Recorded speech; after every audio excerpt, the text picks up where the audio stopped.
اس آیت کریمہ کا ترجمہ اور اسی طرح اس کی تفسیر گزشتہ درس میں آ چکی ہے۔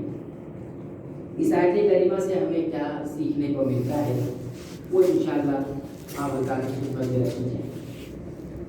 پہلی بات ہمیں اس آیت کریمہ سے یہ معلوم ہوتی ہے کہ یہ جو امت ہے جسے امت اسلام یا امت محمدیہ کہا جا رہا ہے، یہ امت خیر الامم امت کہلاتی ہے، یعنی تمام امتوں میں سب سے بہترین امت۔ تو اس بات کو ہمیں سمجھنا چاہیے کہ ہم جس امت میں ہیں وہ امت قرآن حکیم کے مطابق خیر الامم ہے، یعنی تمام امتوں میں، تمام جماعتوں میں سب سے بہترین جماعت ہے۔ اس لیے کہا کیا گیا ہے کنتم خیر امت، تم ایک بہترین جماعت، ایک بہترین امت ہو، اخرجت للناس، جو تمام انسانوں کے لیے برپا کی گئی۔ تو اس سے یہ سمجھ میں آیا کہ یہ امت خیر امت، امتوں میں بھی سب سے بہترین۔ دوسری بات جو سیکھنے کو ملی اس آیت کریمہ سے وہ یہ کہ اس امت کو دوسری امتوں پر، دوسری جماعتوں پر فضیلت عطا کی گئی ہے، اور وہ کس کے ذریعے؟ خیر کے ذریعے، بھلائی کے ذریعے۔ کنتم خیر امت، تم سب سے بہترین خیر والی امت ہو۔ تو یہ جو خیر کہہ دیا گیا، بھلائی کہہ دیا گیا، دوسری امتوں کے بالمقابل میں فضیلت دے دی گئی، ایک الگ سے ایکسٹرا مقام عطا کر دیا گیا۔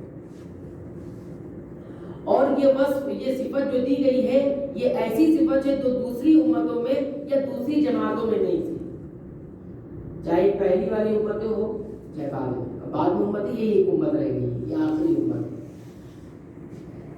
اس لیے کہ یہ جو خیر کا جو لقب ہے وہ اس وجہ سے دیا گیا ہے کیونکہ اس امت کے اندر بھلائی کا حکم دیا جاتا ہے، برائی سے روکا جاتا ہے۔ اس سے پہلے والی امتوں کے اندر یہ بات نہیں تھی، کوئی بھلائی کر رہا ہے تو خود کر رہا ہے، حکم نہیں دیتا تھا، اور برائی سے خود بچتا ہے، دوسروں کو بچانے کی فکر میں نہیں دیتا تھا۔ لیکن اس امت کی خاصیت یہ ہے کہ یہ جو خیر کا جو لقب دیا گیا اس وجہ سے دیا گیا کہ یہ خیر خود کرتی بھی ہے اور دوسروں کو حکم بھی کرتی ہے بھلائی کا، اور برائی سے اگر بچتی ہے تو برائی سے دوسروں کو بچاتی بھی ہے، یعنی منع بھی کرتی ہے۔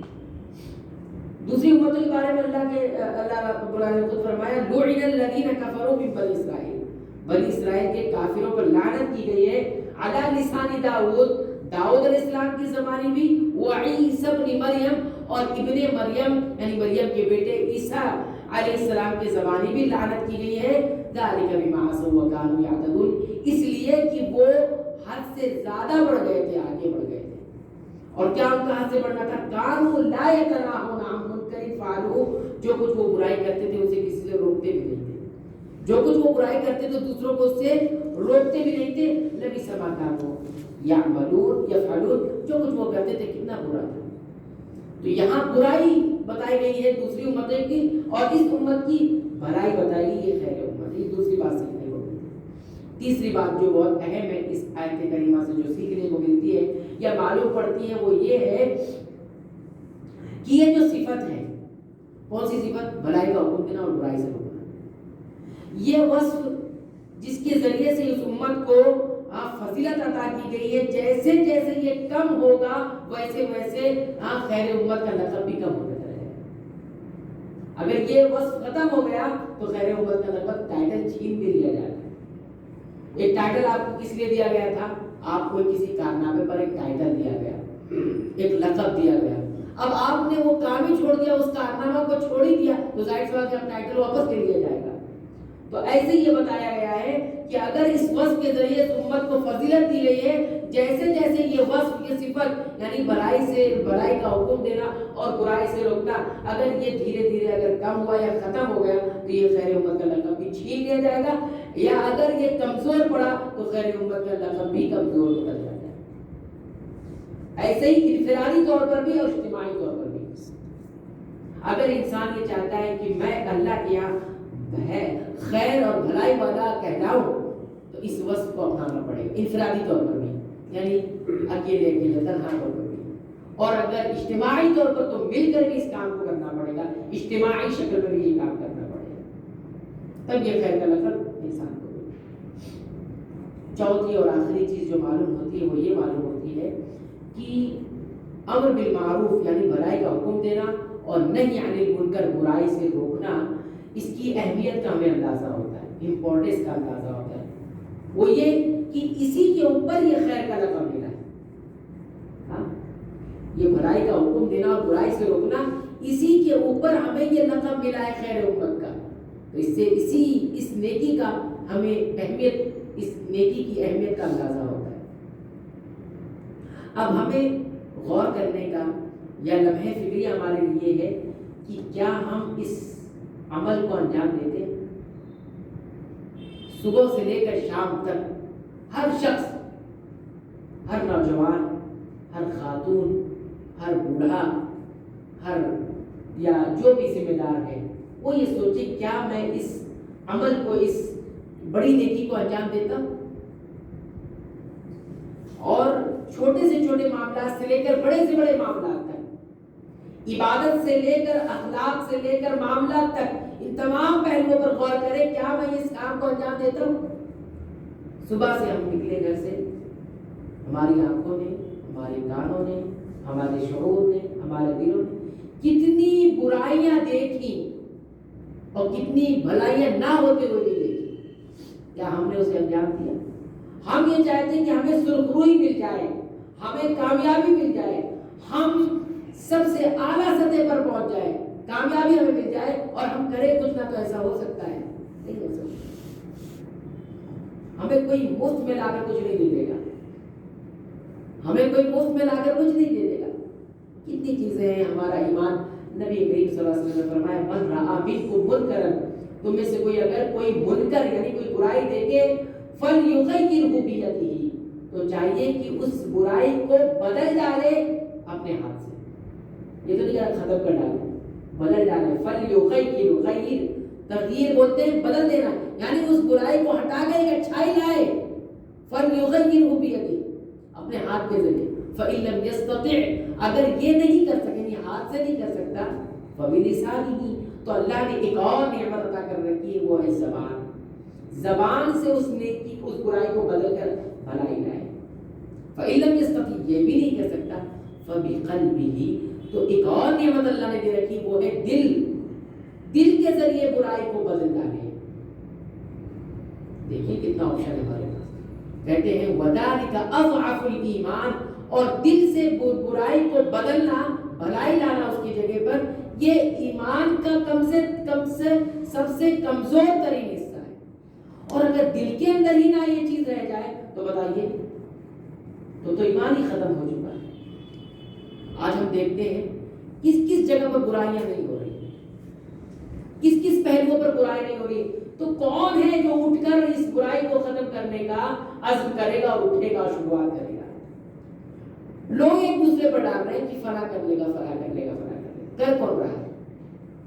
شروعات آپ سے ہوگی، آپ کی اپنی ذات سے ہوگی، اس کے بعد آگے بڑھ کر سب یہ کہہ رہے ہیں کہ فلاں کر لیں گے، فلاں کر لیں گے. ایک بات میں آپ کو بتاتا ہوں، ہم شادی بیاہ میں جاتے ہیں، عام بات ہے شادی بیاہ میں جانا، ہم ایسی شادی بیاہ دیکھتے ہیں جس پہ لگتا بھی نہیں ہے کہ یہ کسی مسلمان کی شادی ہے، کسی مسلمان کا یہ جو ہے یہ تقریب ہو رہی، معلوم ہی نہیں پڑتا ہے.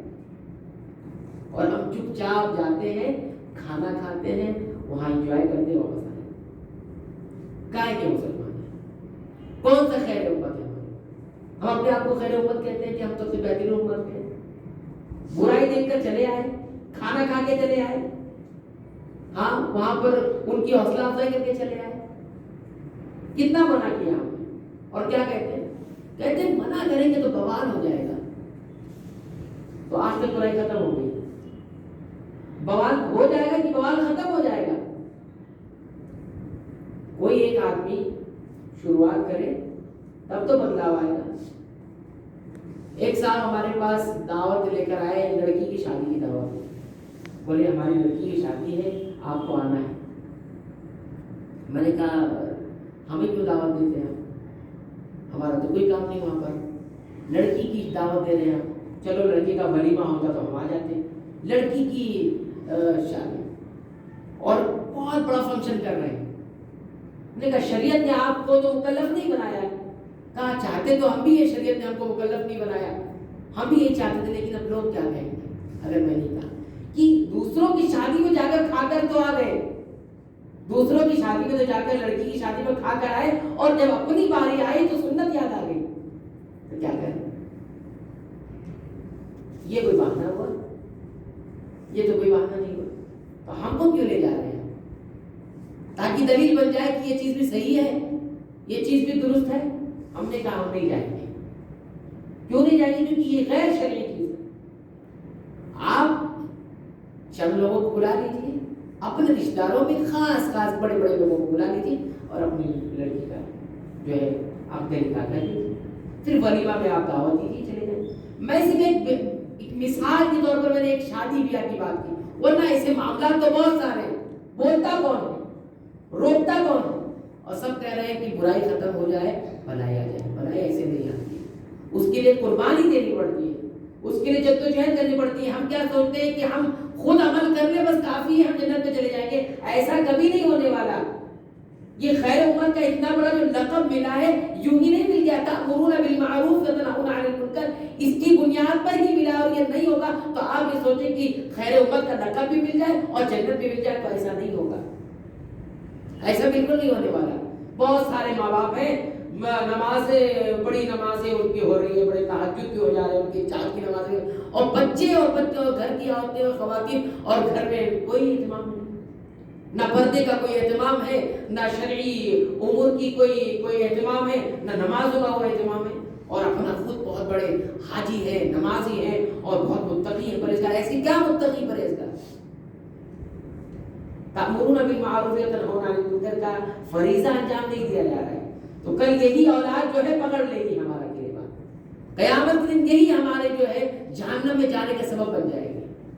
تو اپنے گھر سے شروعات کریں. ہم نہیں کہتے کہ پوری سوسائٹی کو آپ گزار لے جائیں گے، لیکن کم از کم ہر انسان یہ فکر کر لے کہ میں اپنے گھر کو سدھار لے جاؤں.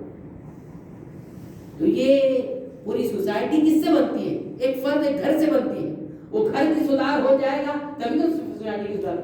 آدمی کرے کہ برے آدمی بڑھتے جا رہے ہیں، برائیاں بڑھتی جا رہی ہیں، آپ خود مت کیجیے. آپ اچھے بن جائیے. کم سے کم ان برے لوگوں میں ایک برا انسان تو ختم ہو گیا، ایک برا انسان تو ختم ہو گیا. بہرحال بتانا مقصود یہ تھا کہ امر بالمعروف اور نہی عن المنکر یہ بہت اہم کام ہے، اور اسی پر اللہ نے خیر کا وعدہ کر رکھا ہے، بھلائیوں کا وعدہ یہیں سے کر رکھا ہے. یہ کام امت نے چھوڑ دیا ہے، امت نے یہ کام چھوڑ دیا ہے. ہر انسان اپنی اپنی پوزیشن، اپنے اپنے شخصیت کے اعتبار سے اس کا جواب دے ہوگا. جس کی جتنی بڑی شخصیت، جتنا بڑا عہدہ، جتنا بڑا منصب اور جتنی بڑی شخصیت ہوگی، اس کے حساب سے اس کا سوال ہوگا. اس کی باتوں کا جتنا اثر سماج اور معاشرے پر پڑتا ہے، اتنا ہی اس کا جواب دے ہوگا. تو آج لوگ جو ہے ٹائٹل پر تو بڑا کام کر رہے ہیں، عہدے اور مناصب میں بڑا کام کر رہے ہیں، لیکن اس پر کام نہیں کر رہے کہ اس کے ذمہ داری کیا ہے، یہ کتنا بڑا بار ہے. نبی کریم صلی اللہ علیہ وسلم لعلک باخع نفسک علی آثارہم ان لم یؤمنوا بہذا الحدیث اسفا. نبی کریم صلی اللہ علیہ وسلم امت کے غم سے اتنا گھل جایا کرتے تھے کہ قرآن کریم کی آیات اتنی کہ آپ اتنا کیوں ان کے پیچھے پریشان ہوتے، ایسا لگتا ہے کہ آپ اپنے آپ کو ہلاک کر دیں گے. اور اس نبی کا ماننے والا امت کی اپنے بچوں کی فکر نہیں کرتا ہے، اپنے آپ کی فکر نہیں کرتا. کہتے ہیں محبت کس کو کہتے ہیں؟ کہتے ہیں محبت اس کو کہتے ہیں کہ سرد رات ہے، ساری دنیا نرم نرم اور گرم گرم بستروں میں سوئی ہوئی ہے، اور ایک بندہ اٹھتا ہے اور جھوپڑی اور ایک جو ہے تنکوں کے ایک جھوپڑی میں جا کر، ایک جگہ جا کر اور دعائیں مانگتے ہیں، اللہ میری امت کو بخش دے، اے اللہ میری امت کو ہدایت. یہ ہے محبت. آپ پیدا نہیں ہوتے، ہم پیدا نہیں ہوتے، وہ نبی ہمارے لیے راتوں کو اٹھ کر دعا کر رہا تھا. اور اس نبی کی ایک اب بات پر ہم عمل کرنا نہیں چاہتے، اور چاہتے ہیں کہ ہم کو پوری دنیا کی محبت حاصل ہو جائے. تو ایسا نہیں ہوگا. الامر بالمعروف والنہی عن المنکر یہ فریضہ ہر شخص انجام دینا شروع کر دے. انشاءاللہ دیکھیں کہ کیسے خیر آتا ہے اور اللہ کی مدد بھی کیسے آتی ہے. اللہ تعالیٰ سے دعا ہے کہ رب العالمین ہمیں قرآن حکیم کی پابندی سے تلاوت کی توفیق عنایت فرما، اس کے معانی اور مفاہیم پر غور و فکر تدبر کرنے کی توفیق عنایت فرما، اس کے مطابق زندگی کو ڈھالنے کی توفیق عنایت فرما. رب العالمین تو قرآن حکیم کو ہمارے دلوں کی بہار بنا دے. رب العالمین تو قرآن حکیم کو ہمارے سینوں کی روشنی بنا دے. رب العالمین کے قرآن حکیم کو ہمارے تمام غموں کا علاج بنا. آمین. وآخر دعوانا الحمدللہ.